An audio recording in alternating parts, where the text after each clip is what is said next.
backlog on these drugs. It's on the backlogs list. Can compounders make these drugs?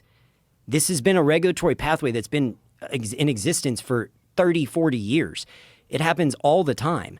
So compounders respond to the bat signal, begin to make these medications to the benefit of the American people during the shortage list. And then you have these big pharmaceutical companies going, look, they're making our drugs, they're violating our patent. If your concern is that these companies didn't get the juice worth the squeeze from the patent, Eli Lilly 7x'd the value of their company. They're worth $800 billion. They literally are worth more than most developed nations.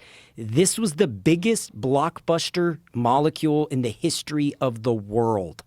In the history of humanity, there has never been a drug that is this big of a blockbuster. The money was made 50,000 times over. Nobody was harmed. But when I'm a legislator and I've got somebody telling me, these guys hurt us to the tune of $7 billion. And I know that's what they're telling these legislators because I've met with the legislators at the state and federal level. And then I have to go, well, hold on. The entire compounding sector only does $7 billion. GLP-1s were $2.5 billion. I know that's a big number, but that was when you were asking us to make these compounds. That number's not nearly as large today.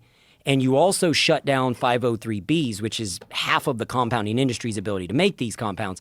The truth of the matter is it's about $1.5 to $2 billion total that this industry was able to compound during the backlog in order to meet the needs of the American people. They're going to do $35 to $40 million in just GLP-1 drugs this year in revenue. So you're talking an accounting error for Big Pharma. And the reason I want to lay all that out is I'm not here to argue about the GLP-1s. It sets a dangerous precedent. If pharma lobbies hard enough and they're able to get this done, like what they want to do, reclassifying all these as biologics, it allows them to extend the patent for 10 to 12 years. It's this whole shell game, but it sets precedent like we covered before. And that precedent is dangerous. It's a slippery slope. Because if you do totally shut out compounders from their ability to make this for the American people, how long before they move to the next thing? And in one breath, you've got big pharmaceutical companies saying, I'll use Lilly again as an example because they're the main culprit.